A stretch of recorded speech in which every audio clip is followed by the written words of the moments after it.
all mixed together. Yo, good day, and welcome to another episode of the Road FS Detail Bookie Podcast. You just heard me and Rod, just always ideas flying.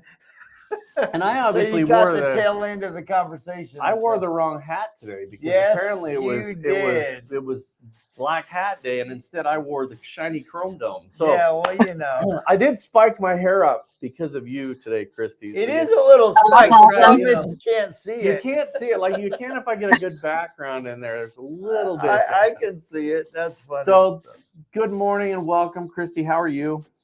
I'm doing good. How are y'all? We're doing great. So if you guys don't know Christy, you probably haven't been on the internet in the last 5 years. So or 5 minutes. 5 minutes, yeah, exactly. So I think I stay on it.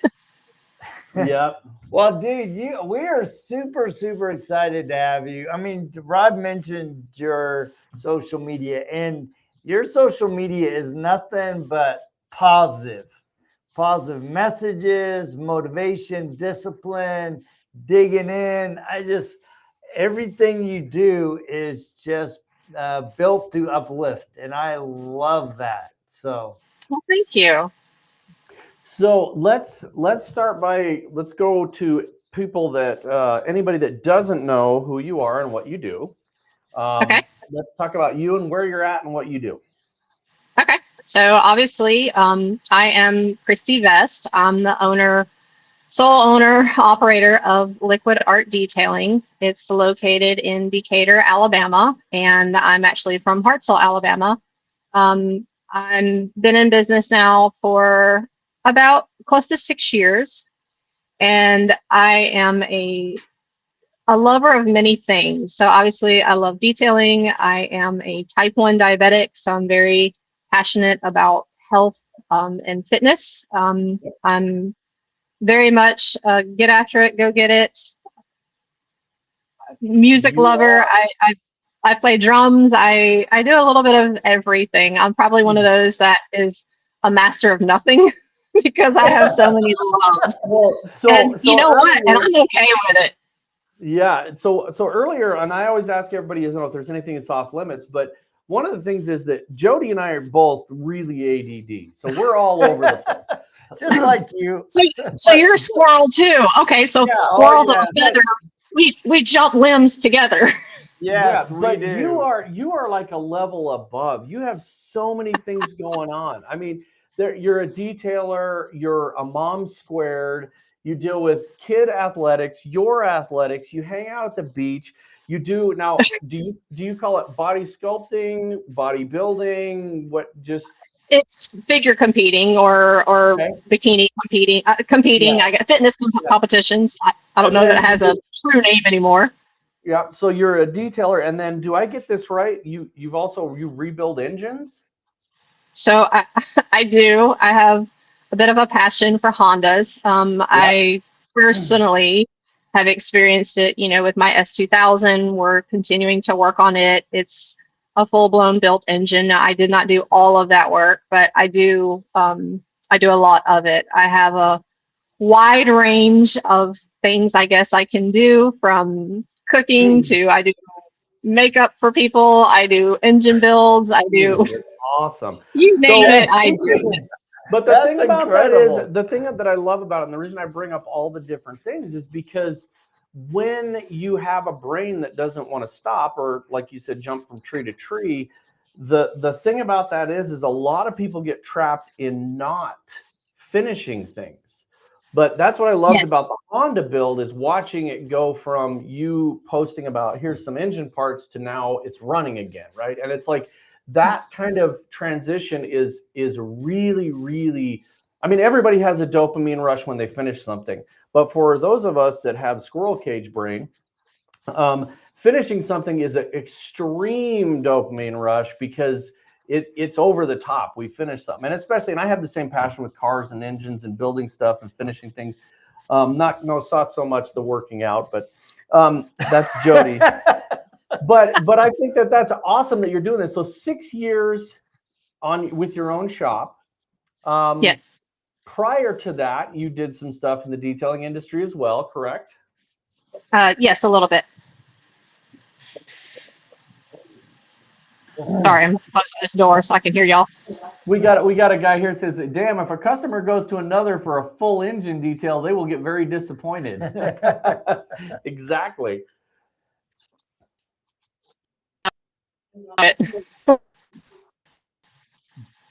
So I think she's kind of, wherever you moved to was a little bit less on your connectivity there. So don't let Rod, he is a peak male of fitness. That's right. That's right, Kurt. That's right, baby. Why do you feel that ego, man? Dude, that is funny. Yeah, well, they were teasing me yesterday. So actually, since you mentioned fitness, I have a question. You and I had a really interesting conversation at SEMA, and you were getting ready for a fitness show. And yes, one of the things that's different with you is you have to really think about every aspect of how the food that goes into your body, cutting the weight is completely different when it comes to being a type 1 diabetic. I mean, yes. How does that apply to running your business? Because I'm like, dude, to cut your weight, especially being cognizant of your health at the same time, that's a whole different mindset and different game. So for me, for anybody that's not a diabetic, it probably seems challenging, and just overwhelming. But from my perspective, it's very easy. And I think the reason for that is, I found out I was a type 1 when I was 17 years old. And of course, I'm now, at 30 years into it. And so when I look at my life, everything that I do comes down to the exact same things. And I just apply them. Doesn't matter what I'm doing. If I'm training for fitness, if I'm detailing a vehicle, if I'm parenting my children, I run scenarios in my head all day, every day. That's why my brain does not stop. And I have to, because every single thing that I do, whether I'm ingesting water or even just breathing, my sugars are fluctuating, and I have to be in control of that at all times. I am the brain and the function, and I am the computer system of my body. And so when you train yourself to handle every single thing, and you are running scenarios all day, every day about, well, this could happen if I do this. Well, this could happen if I do that. It just automatically applies to every single thing that I do in my detailing business. And because everything in my diabetic world has to have a goal, a starting point, a process, and then an end, it's very easy for me to do that in my business world as well. Does it get overwhelming? Yeah, absolutely. But I think that applies to anybody that's running a business, not necessarily just me. But I just have the structure over the course of 30 years, and I have the discipline to say, I don't get to, this is where I guess I'm a little different. I don't have the luxury of waking up and saying, you know what, I'm not going to take care of my diabetes today. I'm just going to let whatever happen. And because of that, that same mentality applies to all the other things that I get into. So if I'm wanting to learn the drums, which I'm retraining myself on that, if I want to become a better detailer, if I want to zone in on this skill set, I don't have a mindset that says, hey, I get to walk away from this today. And it's okay if I do. That's kind of a good thing and a bad thing, I think, mainly because you don't ever get to give yourself a break. You don't ever really get to allow yourself to have a little bit of grace for the things that you do accomplish. You're just so focused on the next goal, the next starting point, the next process, and the next finish. Like it's just repetitive cycles. And that's how I live my life. And it kind of boggles a lot of people, even people in my circle, my own husband and kids. They're like, Mom, can you ever just stop? And diabetes has trained me to say, no, I don't have the luxury. Yeah. I've heard that same thing for many years. Can you just stop? And it's not about diabetes, but about just having the ADHD and just wanting to go. And what's the next thing? And the one thing I've had to train myself to do is to stop and reflect on the things that I have accomplished or done. Instead of just making it all about the journey or making it all about the end point, it's the journey on the way there, especially in business. We've had to do that because in business, you could go through a slow time and then all of a sudden when it starts picking up, and if you focus on that slow time and you turn it into a big slump, it can become a detriment to your business where you just have to look at it as an opportunity. And a lot of people, we have a client that they invest the heaviest in a downturn. And it sounds counterintuitive, but it gives them the opportunity when they're less busy to really focus on the business. And so you've been in business 6 years, which is over the average business that lasts. So congratulations. And you actually do, I see some of the stuff you do, and what do you focus primarily on? Like, what is your ideal client level? Because you don't have I have 15 supercars coming in. Right. No, my market, if I see a high-end, even a luxury car, that's a bit of a rarity for me. I'm very much in a blue-collar market. Most of our town is plant driven. So I get your everyday drivers.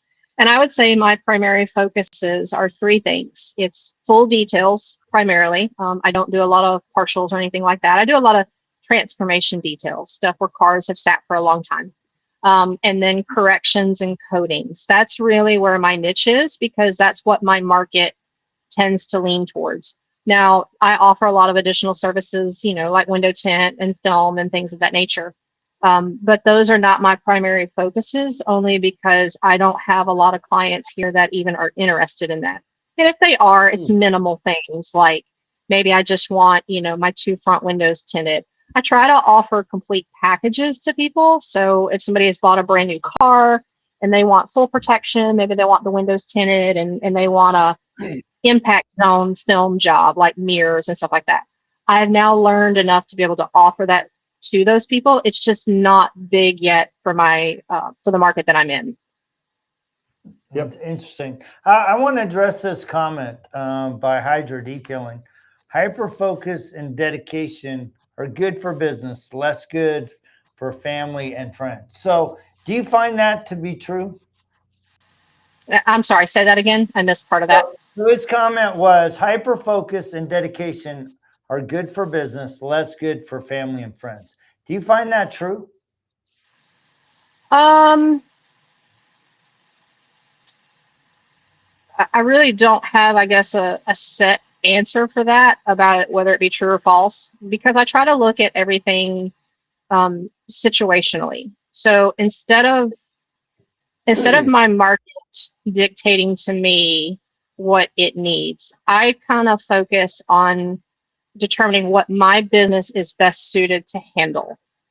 And I work best with the clients that need that. So I am not presenting my business to be like, hey, everybody call me, because my focus is this and this and this and this. My focus tends to be more, and it doesn't matter if it's friends and family or if it's somebody, 3 markets away from me. This is what my business is best at. This is what I can deliver on exceptionally well. And if it meets your needs, then this is why you need to come to me, because the value that I give you are these things. And then I let them decide. And I think that keeps me from a couple of things.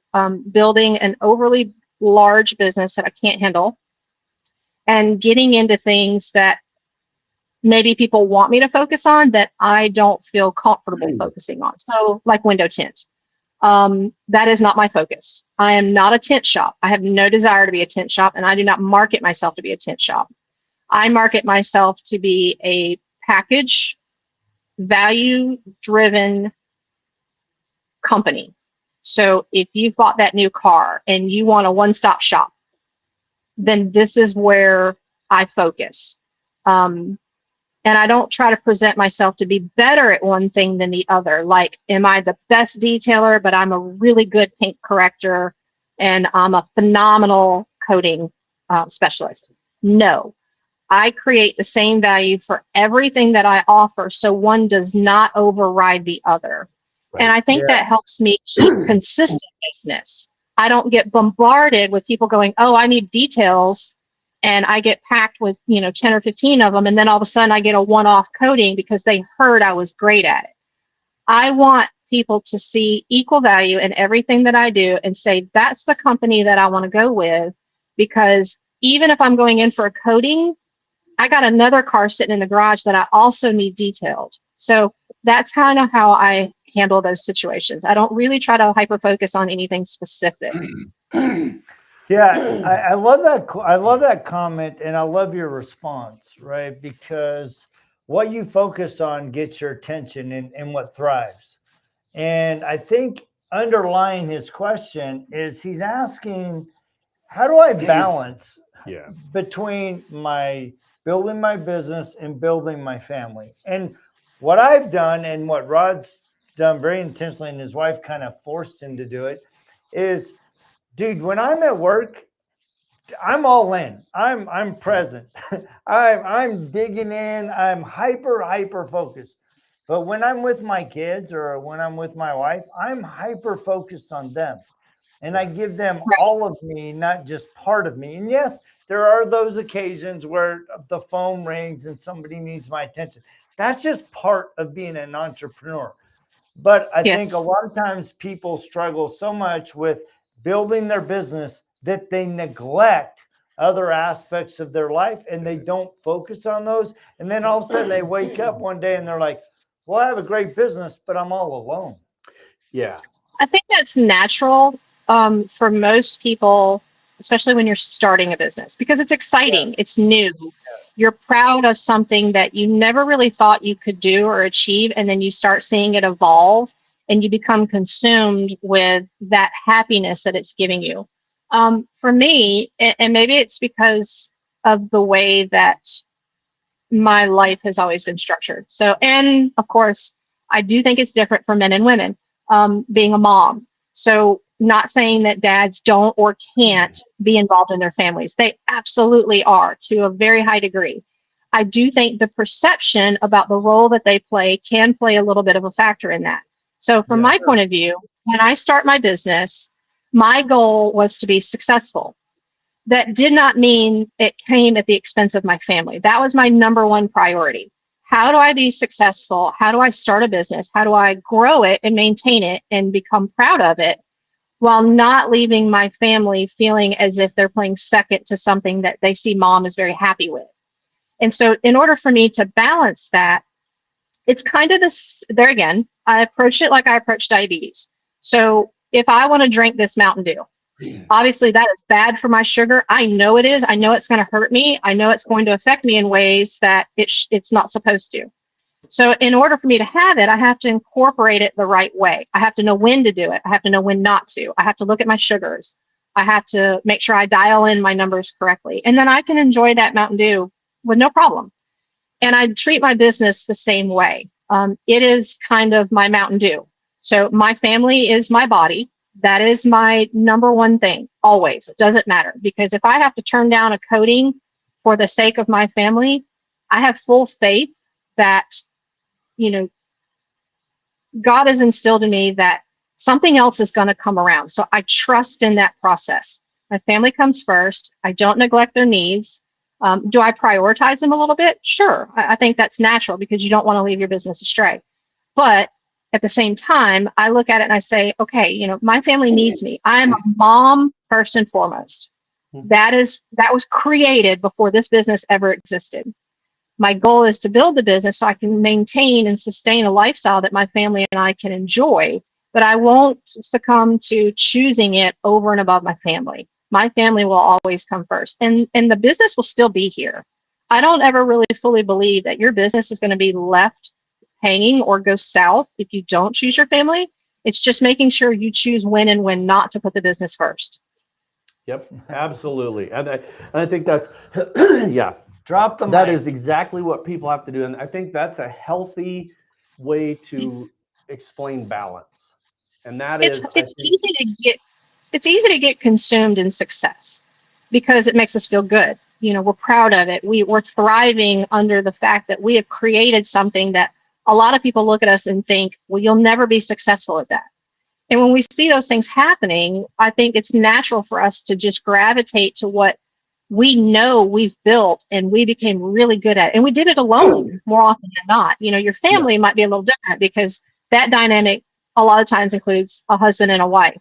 And so you kind of know you've got a partner in that, where a lot of us building businesses may not always have that dynamic. And you just, your perspective changes a little bit based off your own situation, and everybody's is going to be different. Yeah. And I think that's one of the reasons, honestly, that Jody and I, and we have 2 other partners, but that's why we've been so successful, because we lean on each other like you would in that type of relationship. So Jody and I have known each other for like 35 years. And so he knows when I'm out of town or something, he's got it. And he'll still tell me after 35 years, hey, I got you. I got this. Don't worry about it. Go enjoy your time off. And the same thing, Jody was in Italy and Greece last week, and he knows we've got it, right? So I think that is a big deal with a business, is having partners that you can work with. Now, that doesn't necessarily mean they're in your business. You could have a partner that does tents right there in Alabama, and you'd know, hey, Bob's got me or Sue's got me.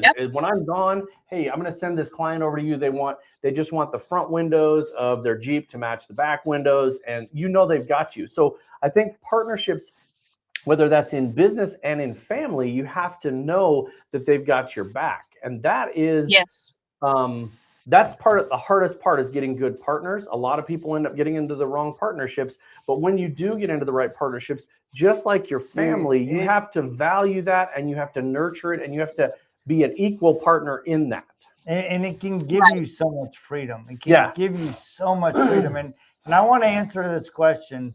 Hydro Detail and Dave asked, how do you shift hyper-focusing on business to family to let loose? So this is what I do. So this is Jody's, right? Judy and I have been married 37 years. I can count on both hands in 37 years the number of times we have not, emphasize that, not had a date night. Every week, Judy and I have a date night. And there were seasons in our life where we had to get very creative in creating that time for each other. And I just think it's important. And we always had a family night. So Monday night, we had family night. We went snow skiing or made ice cream and played games, whatever.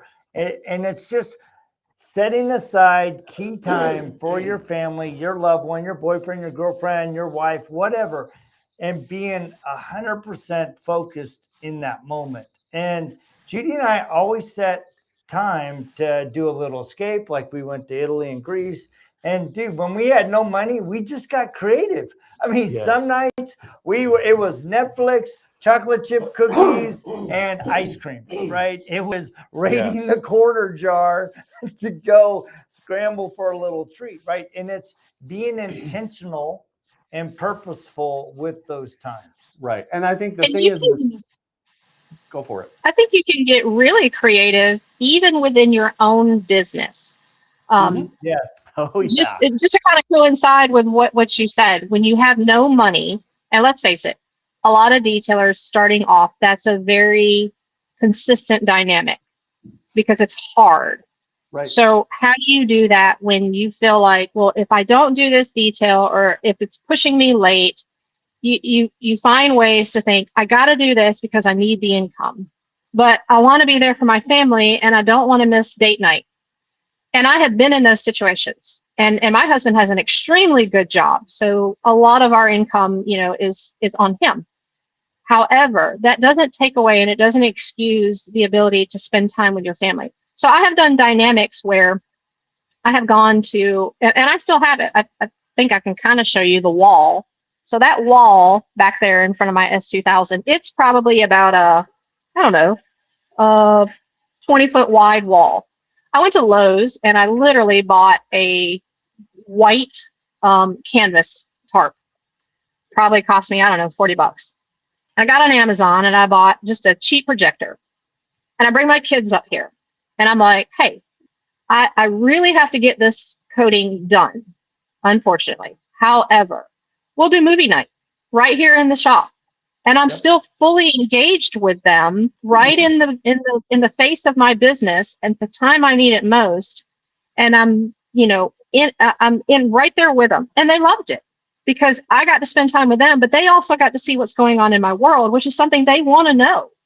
Right. And before you know it, it's a dynamic. It may not have to be for forever, but it's what gets you through until the dynamic can change and you can evolve it and grow into a true date night that doesn't have to incorporate your business. So lots of ways to do it. Yep. Yeah. And I know, I mean, just looking at the pictures and the posts you have, when you're outside of the business, you're outside of the business. You are either on the beach with your kids, or you're volleyballing it, or you're out eating dinner. And by the way, side note, have you noticed that most of us have one kid that looks like us? You have two that are like literally mirror images. There's certain points in times people will be like, oh, that's your daughter? No, those are your daughters. Yes. They're just like spitting images. So I think that is also a dynamic that most people, when you see people, and a lot of times social media, we all know a lot of stuff's fake, but you can tell when people are in family pictures, when they're happy and they're having a good time. And I think that is the balance, is those are the times that you really focus in on the family. We just came off of a holiday weekend and I spent 5 days with my wife alone with none of our kids or dogs or anything. And I probably looked at my phone twice.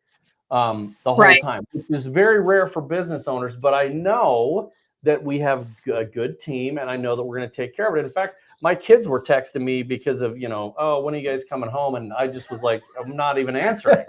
So when I get there. Yeah. So I think that is it. It seems like a hard thing to do if you're in one or the other of those camps. If you're focusing too much on one thing, it's hard to say, how can I focus? But really, as Jody mentioned, years and years ago, when we first started the business, my wife, I got home, it was probably 7:00 at night, and I was on my phone doing some work stuff. And my wife just came over and took my phone out of my hands and just went and set it on the counter. And she said, after 5, you're mine. So it really was really a small thing, but it was very impactful to me to realize I'm focusing more on the business than I am the family. And it actually helped our business. When you stop being available 24 hours a day, then you realize that is the norm and the expectation you have set with your clients. And so you can do those things and it's not going to cost you. If not answering the phone at 9:00 at night is one less coding, then you probably were better off without that coding. Well, and I also think, and maybe this is just me, this might sound a little cocky, I guess, probably arrogant. I don't know what you would think it would be, but I think the number one reason why we hyper-focus is because we are more afraid of failing than we are succeeding, because we've invested everything that we have into something that we're very passionate about.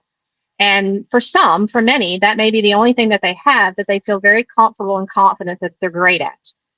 And when you become hyper-focused on not failing, you're not really focusing on anything else but eliminating that fear. The further away you can get from failing, the more comfortable you become. And for some people, once you get to a point where you're really not going to fail, you're so structured and disciplined in focusing on the business, you don't know how to redirect your focus. In my mind, I am not afraid of failing. If this business shut down tomorrow, I'll be honest, I could care less. I'm confident enough that there's something else I can go be great at. Not just detailing, not just being a mom, not just this, not just working out. I'm very comfortable and confident that I've done the best that I can do. And I give 100% every day. But if it's not meant to be and it's not going to work, then that's okay too. I will go find something else that will work. And I'm not going to neglect my family or the things that I love. I'm a kid at heart through and through. I'm like the biggest 5-year-old you'll ever meet. I'm that one that when I went to the expo down in Orlando, I'm sitting in class and I'm like, okay, these classes are great. I have no problem with the classes. But I'm like, I know a lot of these things. I don't know everything. But I feel confident enough that I know enough that, you know what? I'm going to go to Disney. So I got up and I went to Disney. I took a little bit of a break from me because it was like, this is my chance. I work hard. I'm here all year. I focus on business. I focus on family. Yes, I focus on me, but this is just something that today I feel like I need to do. And I'm not afraid of failing by not going to class or not doing this or not doing that. So I went to Disney. I had a good time. I came back to the expo the next day, and it was the best trip that I've ever had. And I learned the most because I could absorb more by taking some time for myself and just focusing on something that doesn't have to relate so much to being successful, but it also doesn't have to keep me focused on the fear of failing. Right. And I think that's a really good point. Jody and I, years and years ago, we had an opportunity, a gentleman we were working with to try to be a partner of ours. He was part of a big franchise. He said, hey, if you guys come to our franchise meeting, you can talk to all the franchisees. Great opportunity. Oh, we're there. Where are we going to be? Where do we need to be? And he's like, you need to be in the Bahamas. And Jody and I, literally, the focus went from there's an opportunity for business to, wow, we got to go to the Bahamas. So we took our wives. We showed up. You took your wife. I took my wife. I showed went up. diving. I'm like, you know what? I need to be there a week early because I need to. So we went and we had 2 1-hour meetings, I think. Yeah. And it was literally like you're saying, as kids, we're under the table, our feet are shifting. We're like, come on, get this meeting over, get this meeting over. And as soon as it was over, we were just like, woo, we were out there. We had a blast. And the ironic part about it is we signed the deal. But we were both, I know I was more excited about being in the Bahamas. Because you and your wife went had a great week. And then we were with the business. Yeah. And so it was really a good, I agree with you. You've got to take the time for yourself. And I think that's one of the things that Jody and I travel a lot, go to a lot of these trainings and everything. And you know, people say, oh, and then you go out with the people afterwards. And it's like, well, yeah, you need to have that social time as well. You need to have the time to get to know somebody on more of a level than just, oh, this is, let's name drop, right? This is Jason Rose. He's a great detailer. I've learned more about Jason after an event and hanging out with him than I ever did as Jason Rose, the detailer. And he's a great guy. He's funny. He's sarcastic. He's got a really dry sense of humor. And I think that that's helped enhance our partnership and our relationship because of that, not in spite of it, but because we got to know each other. Same thing with all the guys from the Detailers of the Round Table and some of our clients. It's just, that is the human aspect of it. And I think a lot of times people put on this veil of I'm a business and I'm Joe professional and I have to be, you've got to be human. I can't be fake. It doesn't work for me. I have to be myself. Sometimes that comes off as an asshole. And sometimes it doesn't. And, you just do it. It's, sometimes people are like, man, that was a really harsh comment. And I'm like, that was a truthful comment. That wasn't harsh. It's just truthful. It's just how it is. And so I think that you can do it in a compassionate way, but you have to be honest. And a lot of times people are scared for this statement, but this statement is really powerful, is this may not be the right relationship. We may not be the right business for you, but I know somebody that does do that. That will help you so much. I've tried to fire 3 or 4 clients and they've been with us for 15 years because we were having a conflict and I said that to them. I said, you know what, this might not work out because it seems like we're in a conflict here and we might not be the right company for you. That guy, I probably like, whoa, wait a second. It's just the way people are. So you've got to be true to yourself and true to your business and not put a dollar ahead of your integrity and or your ability to move forward, right? You don't want that $1 to be the one that puts you out of business, which sounds weird, but it happens. You mentioned something earlier that I think is really important. You said you don't want to grow the business to a size you can't handle. That is the number one reason businesses in the United States fail. A couple of years ago, the statistic was growing too fast, which sounds so counter to what people think. They're like, I've got to get this next shop and this next 15 employees. And the reality is your profit margin might go down. You might have less money with that second shop and that 15th employee than you do with a core group of individuals that know what they're doing and all have the same focus. Yep. And I see that. So when I started coming into this industry, I had already worked, corporate jobs, and I had managed at some higher level. So I had a pretty good understanding of what it would take. Now, granted, when you step into the world of something that's luxury and niche, obviously that comes with its own set of challenges. And so when I started doing it, and even to this point, I have a lot of ups and downs. I'd be lying if I said that I didn't. And a lot of it's just specifically because of how I market or don't market the business. What kind of flow I want sometimes is not in line with what the market is able to deliver on. And it's taken a lot of time to understand, the timing of things, what needs to be put out there at that time. But the one thing I guess that I've never really done is fallen into the trap of, and I know we all see it on social media, and I'm not knocking the companies that do it, because everybody's dynamic is different as far as what they want for their businesses. Some people want those really big businesses where they've got 10 or 15 detailers, and they've got 20 cars pumping out in 2 or 3 days, and that comes with a lot of stress. And in my opinion, being diabetic and understanding what stress does to your body, that it was just not something that I ever wanted to get into. And so I took a very slow approach. I don't buy into the marketing concepts of, we can get you 15, 20 leads a day. And then people just think that that's automatically going to get them to this unrealistic high level of income that may not happen, because you don't have the ability or the capacity or even the capability to not only handle it, but you can't manage it. And then now you've taken on something that not only is not good for you, it's also not good for your business, because now your reputation's going down. Now everything about your business is struggling, and you really don't know what to do to get ahead of the curve. So my point was to just grow it slow, grow it in the capacity that I wanted and could handle, while I could still be the mom and be the person that I wanted to be, that I see a lot of people give up along the way. They give up their ability to have fun. They give up their ability to get off that conference at the Bahamas and say, hey, let's go do this, because they're just so worried about, well, now I've got, 20 more detailers back home, and I've got to call them, and I got to do, they don't know how to relax. And I'm over here going, what for? You came into this world with nothing, and guess what? You're going to leave that way. That's just the reality of it.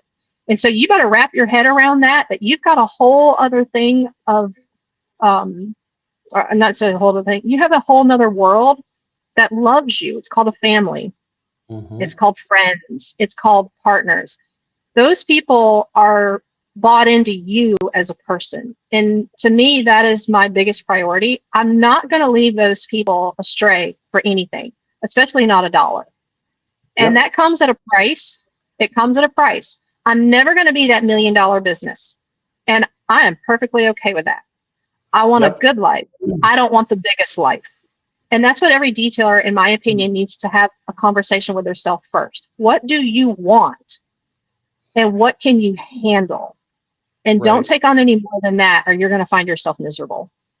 Yeah. And I think that is, I really, really like that, because Jody and I are part of something the IDA just started advertising, which is a mentorship program for people that are just coming up in the detailing industry.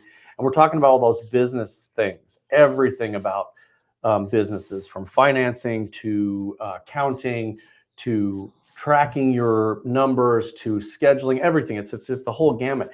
And I think that is a big disservice in every industry. It's not just the detailing industry, but in business, when you're watching people that tell you how much money you should be making. That is such a disservice, because they don't know your market. They don't know your goals. They don't know your skill set or anything. For somebody to come and tell me, as let's say I'm an independent detailer in Boise, Idaho, to tell me you should be making X amount of dollars. And I have heard trainers tell people that if you're not making 6 figures, you're not doing it right. I'm like, what if you're in BF, Alaska, and the average income is $40,000 a year? You're not going to double, almost triple the average income as a detailer. No. You're just not. No. And it's doing a disservice, because it puts in their head that you're doing something wrong. You might not be doing something wrong. In Boise, Idaho, if you're making $100K, you are exceeding the average income of median Boise, income by a Idaho, lot. by 100%. The average By income is like 100%. $53,000. So if you're making $100K as a detailer, you're killing it. And it creates, in my opinion, an unnecessary and unrealistic comparison amongst each other. And then you see us questioning ourselves, thinking, are we too low? Are we too high? What am I doing wrong? Like, now you went from this comfortable and somewhat confident business owner to somebody who's now very questioned about what it is that you're doing, thinking you're doing it wrong when really you're not doing anything wrong. You are meeting what your market is giving you in terms of capacity. And if you're okay with that, and your family is not suffering, you're not suffering, your business isn't suffering. Yeah, so what? You're not growing, an extra 20 cars a month. But if you're not going backwards, what does it matter? Right. What does it really matter? I mean, unless it's just something that you want, and now you're trying to get to that next level. If you're only doing it because the industry that you're in is pushing you to get to a point that you can't get to, because it's not sustainable maybe in your market, then I think it just creates an unnecessary and unrealistic expectation. And then we start getting down on ourselves. And then before you know it, that's when we're going to start going backwards, because we can't focus on the business, because there again, we become fearful of failing. And so that's what starts, you start hyper focusing on everything. And before you know it, it's like what they used to call in the restaurant industry. Now you're in quicksand. You can't get out of it.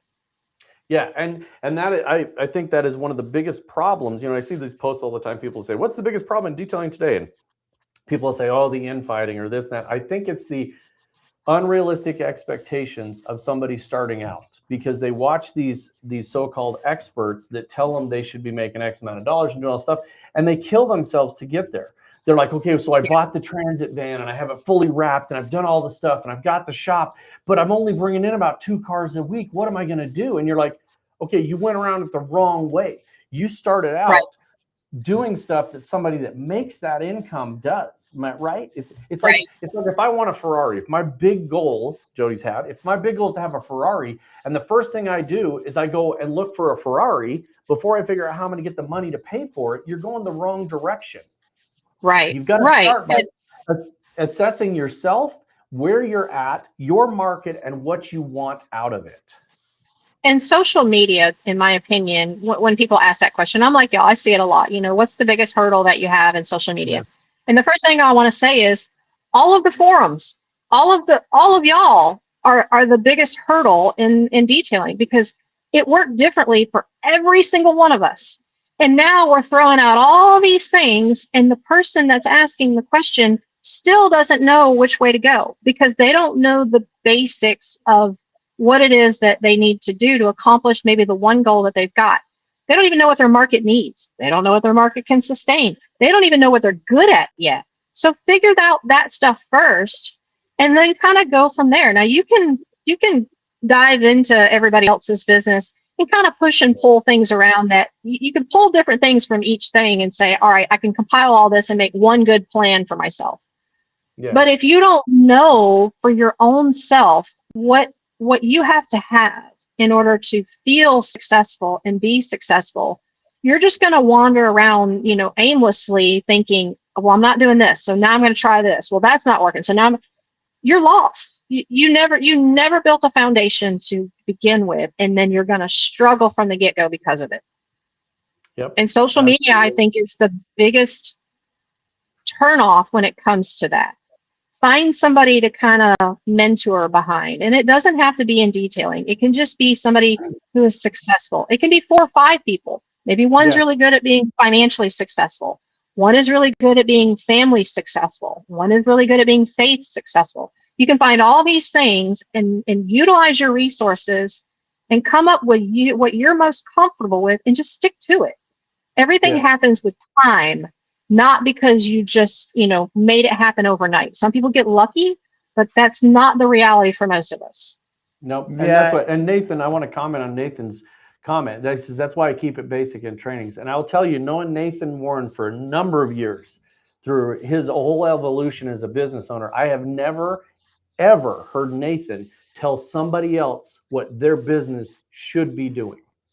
He will train you, and that is what you want. You want somebody you can mentor and somebody that will train you and show you what you want to know. If I came to your shop and I said, Christy, I want to know how to do window tint, and you showed me and you saw that I was horrible at it, like horrible, you'd be like, well, you really need to work on this and this and this. But you're not going to tell me what you need to be doing is making $80,000 a year off window tint. It's the skill you're looking for. It's the window tinting you're looking for. It's the next thing. It's not how your business should be running. At one time, Jody and I, we had 24 employees, and it was an absolute nightmare. I could barely get up and go to the restroom because there was so much HR stuff going on. Dude, you need to zip your pants up. You got to come to work. The other employees are complaining because you smell bad. Caught on fire 3 times. The kitchen caught on fire. And now we are literally half that size now. I try to give courage and confidence, and it's a good area to cover it all. Yeah. And now we're half that size, and we are so much more comfortable, and our margin is so much better. And here's the key to it. Our revenue did not go down. No, it actually went up. Our revenue went up. It actually went up. So you got to think about those things. Is if somebody else is telling you what you should be doing, is again, assess your goals and what you want out of the whole thing. Well, and I think one of the challenges that I see is that there's this expectation of what success looks like. Yes. And clearly, Christy, you have built your business around your family, about your lifestyle, about all those things, right? And when you step away from other people's expectations and you recognize that the only true competition you have is yourself, the person in the mirror in your business, and you just start focusing on you, all of a sudden you can make the choices to give you the lifestyle, the business, the freedom that you want to accomplish all of those things that are important to you without sacrificing them. Absolutely. I mean, if anybody looks at my social media, I think I've been to the beach, maybe 4 or 5 times this year, and we're not even into June yet. Now, granted, some of them are quick getaways and stuff like that. But that is not something that you see consistently amongst detailers. When I look at a lot of detailers' page, very rarely do I ever see that they are enjoying themselves outside of their businesses. Everything is so focused on, look at what I'm doing, look at what car that I've got, look at my numbers. They view, and if that's what they want, that's fine. But I have a lot of people, and I'm sure y'all see it, that follow what I do. They love the fact that I'm involved in so many different aspects. And here's the reality of my world. When you look at my business's average income, I'll be straight up. If I make $100,000 a year, that's on a good year. And I don't care because I have my numbers dialed in to where I maintain my business just fine. I have very low overhead. I buy strategically, so I keep my costs down drastically. None of my customers suffer because I can get them in because I'm not overbooked. I'm not overwhelmed. I can deliver on really high expectations. And my business has grown very slowly because of that. I don't see 30 cars a month. I probably see maybe 10 on average. But I get to go to the gym and keep myself healthy. And I love the way that I get to go shopping when I want to. I get to spend time with my kids. I get to travel and watch them play soccer. I get to go to the beach. I get to do all the other things that I want to do that normally people are chasing really high incomes to do once a year. And I do these things 4 or 5 times a year. And I'm like y'all, my profit margins are good. I do have slow times where I panic. And that's simply because that was my wrongdoing. It wasn't necessarily because, the business is just failing. I just didn't get ahead of the curve. I've learned from those mistakes. I know how to do it now. And I'm okay with it. My business will probably grow to be a lot more successful, but yeah, it's going to take 3 or 4 or 5 more years. But I'm 46. I'm in no rush, and I'll take that. My dynamic is different, though. I have a spouse. He has a good income, and I know a lot of people don't have that. So for the ones out there that might be like, well, this is all on me, they're going to look at that differently. And I respect it. I understand it. But I will also be the first one to tell them, if you're not careful and it's all on you and you get to the top, you're going to look back and you're going to think, but what did I really get out of it? Because you would have lost everything else along the way and you're just not seeing it. Yeah, absolutely. And I think that's the key to that is, so Jody, you'll see on his social media, 90% of his personal social media is him having fun with his family out on the boat or in Greece or doing all kinds of stuff. I don't post a lot of my personal life because I'm one of those that I want to be there.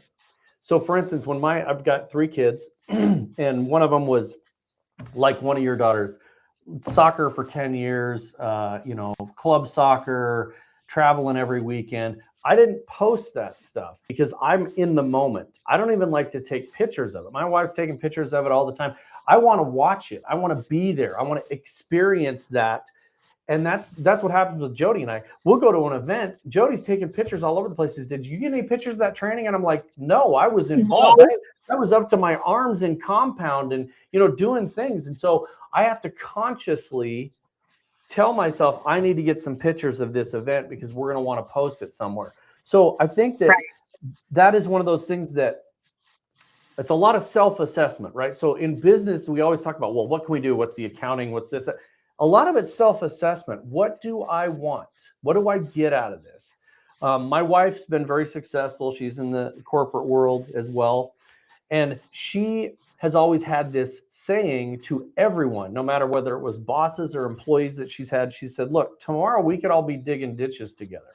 We're still going to be the same people. We're going to be in different roles. And I need the people to respect me no matter what. And that's the way I look at it too. Titles, sometimes they mean something, right? I have a title at this job and sometimes I need to use it because somebody owes me money from 7 months ago. And so the CFO side comes out. But most of the time, I'm just Rod, the idiot, right? The 5-year-old little guy that, says stupid, dirty jokes.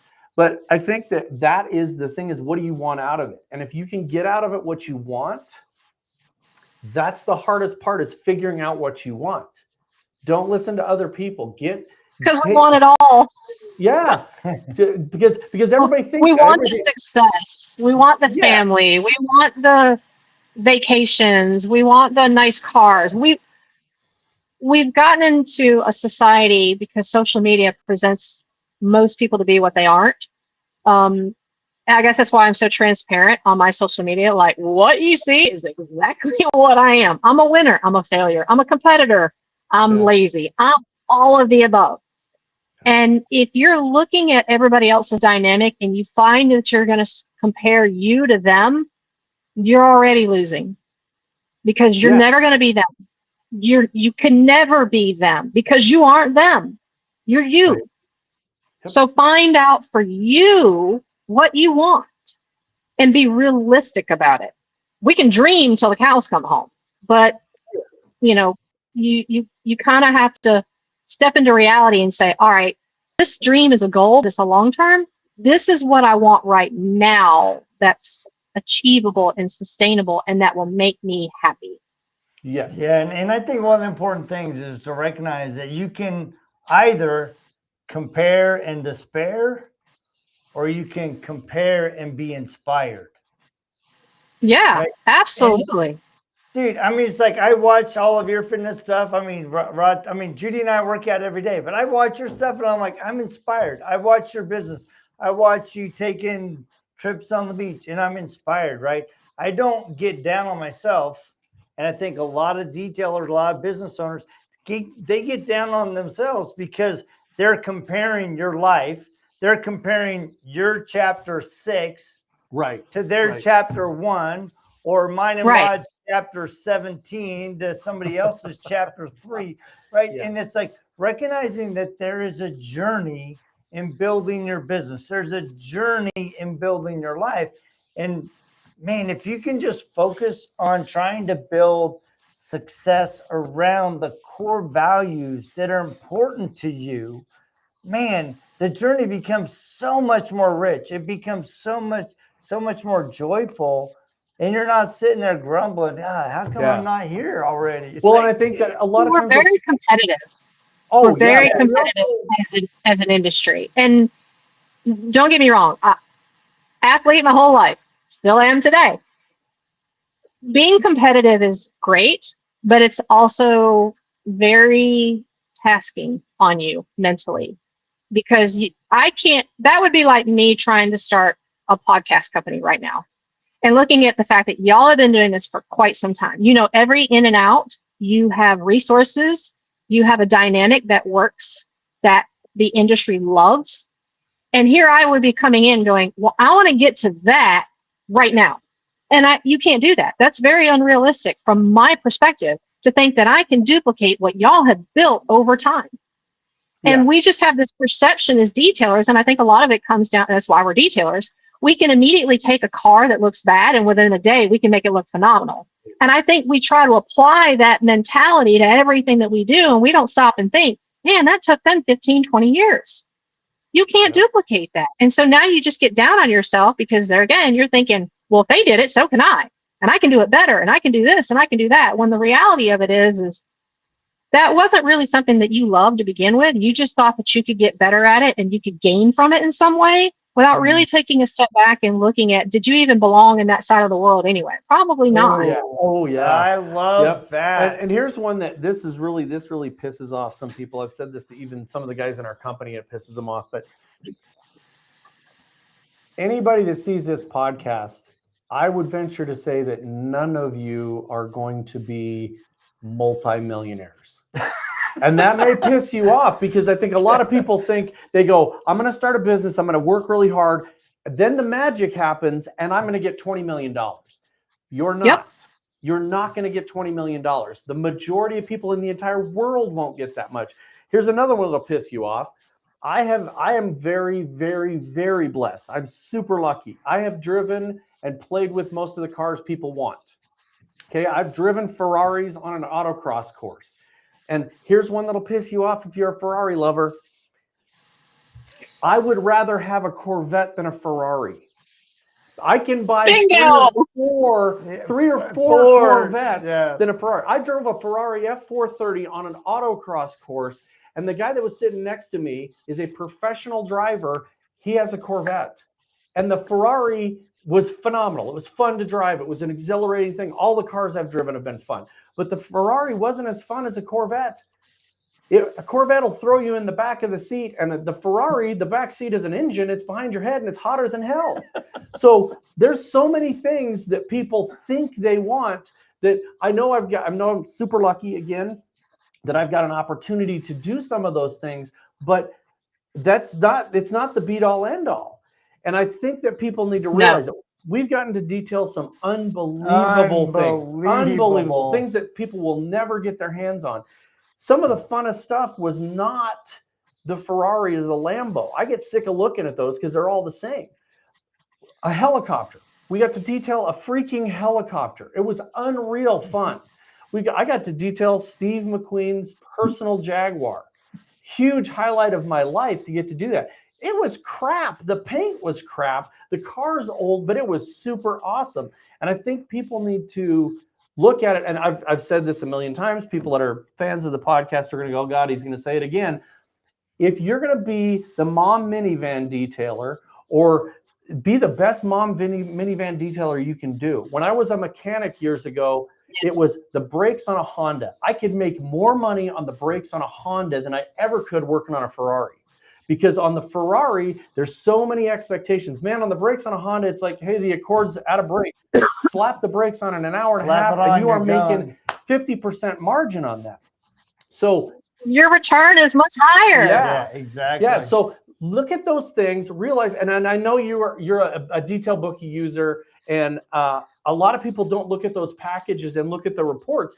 No matter what you're using, and of course, we'd love you to use RoadFS or Detail Bookie, but look at what you're making your margin on. If you are just covering your cost on window tint, or if you're losing money on PPF because you've been trying it for 2 years and it's not working, you're throwing away doing that and focus on what is making you money that gives you freedom. Right. A business to me is freedom, right? We can get done with this podcast. I can go into the little boys' room in here and look in the mirror at the boss and say, hey, can I go home today? And he'll say, yes. So that's the key, is let your business be the freedom that allows you to have the life you want, not a chain around your neck. No. And I think, so for anybody that would be listening to this or hears this, most of us want to get to these higher levels. We want to get away from detailing and we want to get into coatings. Then we want to go from coatings and we want to get into tint. Then we want to go from tint and we want to get into film. Like, we want to reach these high levels. I don't think there's anything wrong with that. And I think you said something really important. When you start looking at your costs and you realize you're barely covering them or you're not covering them at all. I think what a lot of detailers do wrong, just from my perspective, is we keep trying to dive into things at full capacity. So we know going into it, the learning curves of some of these things are pretty steep. Mm-hmm.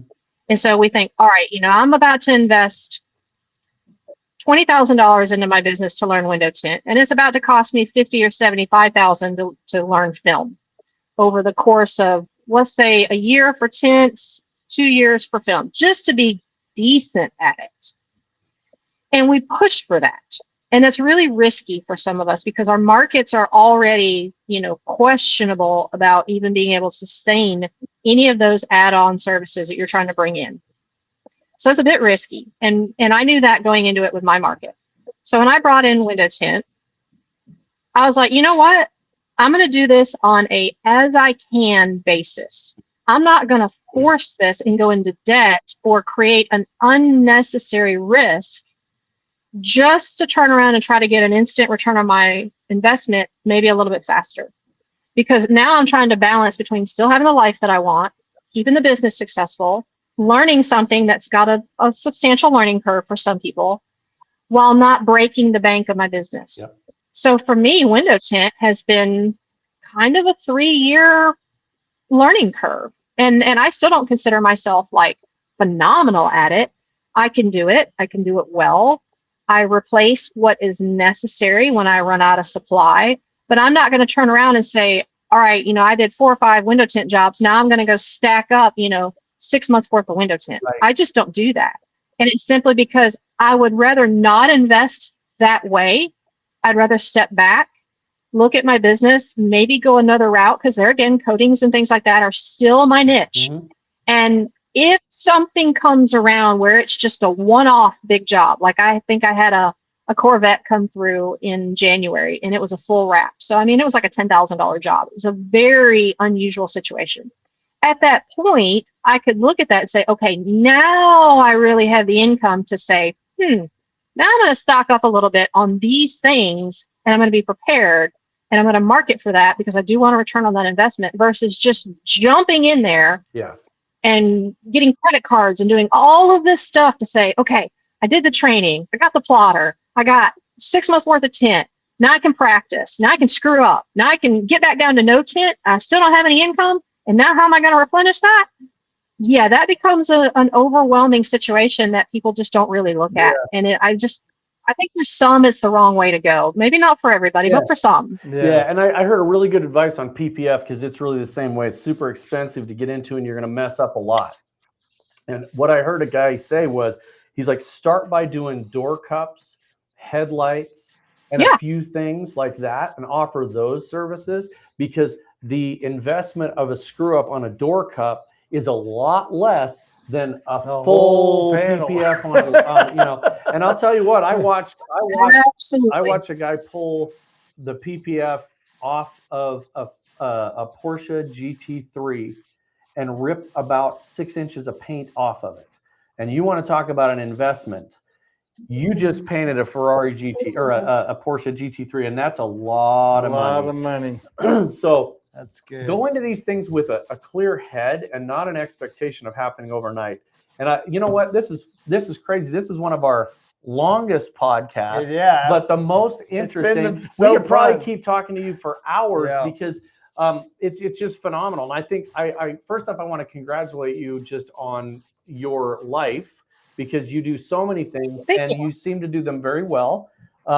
And it's just your attitude. Every time we've seen you or met you, or, you know, you've always got a great attitude about stuff. So we really appreciate that. Everybody, if you're not following Christy, go out and do it. liquidartdetailing.com. We got her phone number down below. And if you're in the shows, she's easy to pick out. She's always easy to pick out. Got awesome hair. Looks just like mine. Awesome hair and guns, baby. She's like, it's like, actually, I've noticed it's the opposite. I'm like the negative of your film because I've got hair on the sides and none on the top. So if I flip that around, it's that's funny, man. Anyway, thank you so much for being our guest. We'll have matching hair day one day. That's right. Right. We'll go for it. Yeah, thank you so much. This has been such a fun conversation, and definitely thank y'all. Expecting. That was super fun. So. Yep. So tune in, subscribe, like, share, and all that good stuff, so we can keep doing this for another 850 years. And we're almost at 600 episodes. 600 I think this episodes. is 596. Yep. So we will be there in the next couple of weeks. We'll be at 600 episodes. So, man, I don't know what we're gonna do for 600. Oh, nice. We got to do something for 600. We're gonna have to do something for 600. So, I don't know. Anyway, thank you so much, Christy. Hope you have a fantastic. I appreciate it, y'all. Thank you so much. Yep. Talk to you And later, you guys, thank you for listening. We'll check you next week. See ya. That was so fun.